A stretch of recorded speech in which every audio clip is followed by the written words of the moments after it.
안녕하십니까. 50년 역사성이 빛나는 한국 니시의학 교육의 중심 한국자연건강회장 한성호입니다.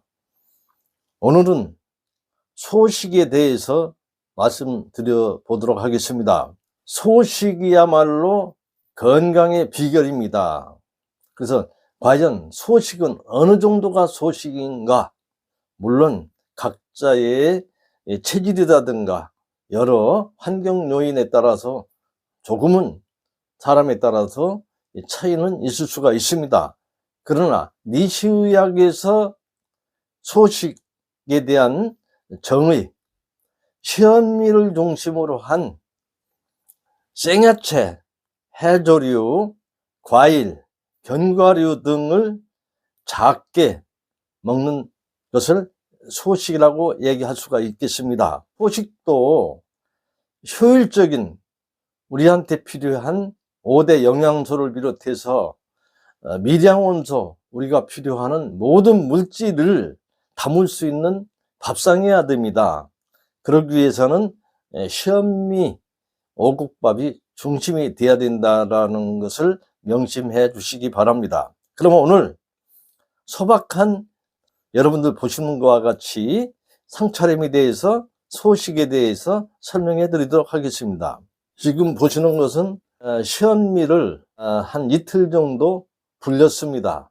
한 이틀 정도 불리게 되면은 씨눈이 싹이 톡톡 튀어나옵니다. 한 3, 4일 되게 되면 제법 자라요. 온도만 맞게 되면 자랍니다. 주로 생식을 식혀놓고자 하시는 분들은 이렇게 씨눈이 붙어 있는 현미를 한 2, 3일 정도 불리게 되면은 씨눈이 터집니다.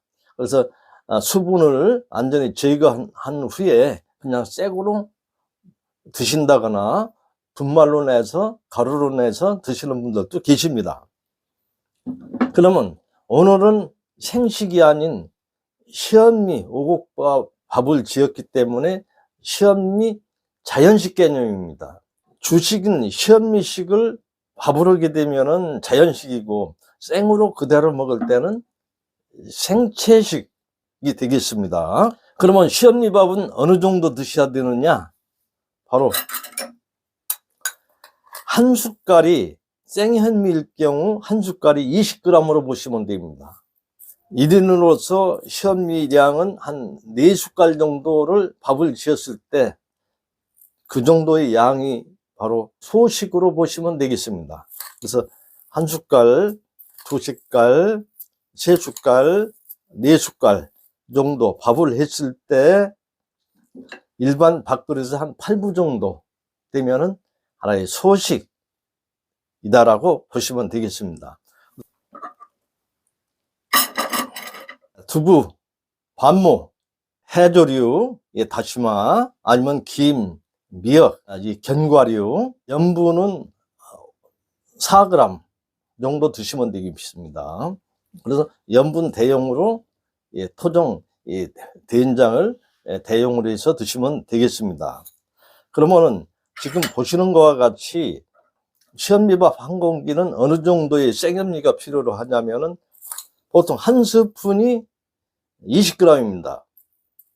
그러면 고봉으로 해서 한 4스푼 정도, 보통 70 내지 한 80g 정도 되면은 적당량으로 보시면 되겠습니다. 현미와 백미의 차이점, 바로 현미는 수분과 온도만 맞게 되면은 싹이 납니다. 생명이 잉태가 됩니다. 그러나 백미일 경우는 그냥 썩어버립니다. 썩어버리는 물질과 생명이 잉태되는 물질의 차이라는 것은 엄청납니다. 바로 씨눈이 있는 현미쌀에 야말로 생명을 잉태할 수 있는 물질들을 모두 다 담고 있다라고 생각하시면 됩니다. 그러면 어마어마한 차이가 되지 않겠습니까? 그죠? 자, 소박한 밥상입니다. 꽐주노초, 파남보 5가지 색채가 맞아야 되고, 그래서 양은 150 내지 200g 정도. 치아가 안 좋으셔서 씹어 드시기 어려우신 분들은 이걸 믹서해서 그대로 떠 드셔도 됩니다. 그렇게 동절기 같은 경우는 주로 이제 뿌리 채소가 있고 계절식을 해야 되기 때문에 동절기는 주로 뿌리 채소, 양성식품이죠. 잎새 채소 같은 경우는 하우스 말고는 없습니다. 그래서 노상에서 요즘은 노지에서 월동해서 자랄 수 있는 이 시금치 같은 것, 또 양배추, 예, 그런 류는 예, 보관이 가능하고 그렇기 때문에 겨울에 하우스 재배되지 않은 노지에서 재배될 수 있는 계절에 맞는 생야채 150g 정도 새우식을 할 경우 적정량이 되겠습니다. 그리고 시험미밥은 한 요 정도 참 먹음직스럽게 생겼지 않습니까? 시험리 6, 시험리 찹쌀 20%에 20%는 수수라든가 콩, 율무 정도 배합을 해서 쌀을 4스푼 정도 해서 지으시면 되겠습니다. 예, 두부 같은 경우는 반모, 견과류. 그래서 전 들깨를 주로 이제 상당히 오래전부터 많이 먹어왔습니다. 이 콩 같은 경우는 식초에다 담근 콩, 제가 직접 생산한 감식초에다 담근 겁니다. 이 초마늘도 역시 식초에다 담근 마늘. 그래서 항상 5알 정도를 먹고 있습니다. 이런 건 이제 다시마가 되겠습니다. 다시마 아니면은 김, 미역 같은 경우 해조류로 어떤 미네랄 보급원으로서 이렇게 드시면 되겠습니다. 생야채 같은 경우는 그냥 된장에다 찍어서 드시면 되는데요. 저 같은 경우는 특별하게 이제 소스를 많이 이용을 합니다. 바로 제가 만든 감식초를 에다 식초를 한 스푼 정도 이렇게 뿌려주면 되겠습니다. 그럼 식초 같은 경우는 소화흡수를 돕고 여러 가지 살균력도 강화되고 굉장히 속이 편합니다. 드셨을 때. 이 효소도 제가 토암산에 있는 자연 여러 가지 산야초를 채집을 해서 이렇게 숙성시킨 거, 이것도 한 스푼 정도, 식초 한 스푼, 효소 한 스푼 정도.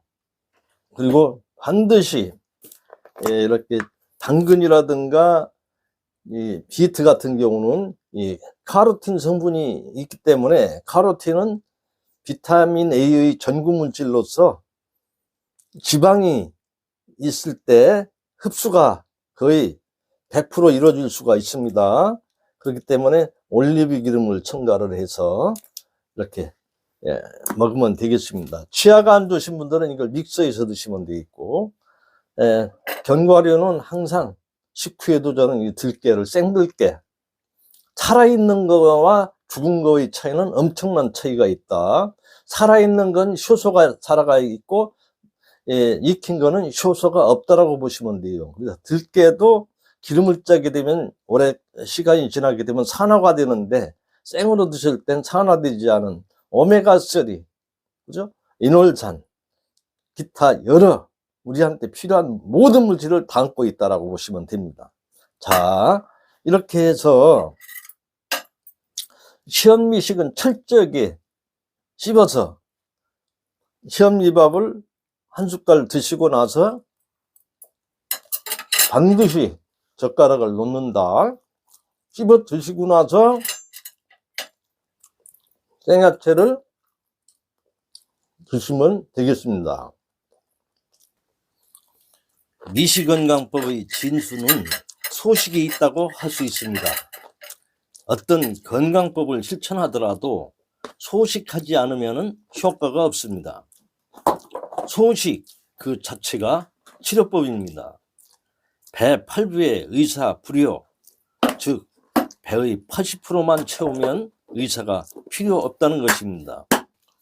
암보다 더 골치 아픈 병이 노인성 치매인데, 노인성 치매의 경우 젊었을 때부터 과식을 합니다. 과식을 하면 숙변이 차게 되는데, 이는 노인성 치매를 가져오는 가장 큰 원인입니다. 노인성 치매의 원인을 활성산소라고 하는 것은 잘 알고 계실 겁니다. 이 활성산소가 노화의 원인도 되고 암의 원인도 되며 노인성 치매의 원인입니다.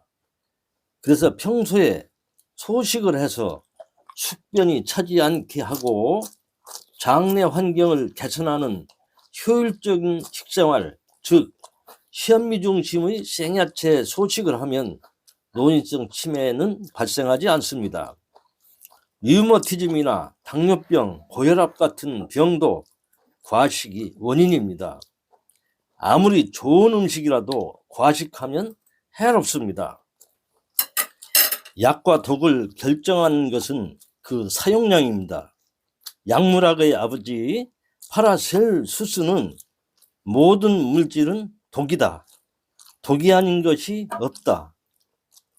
적당한 복용량이 독과 치료약을 구별짓는다고 말했습니다.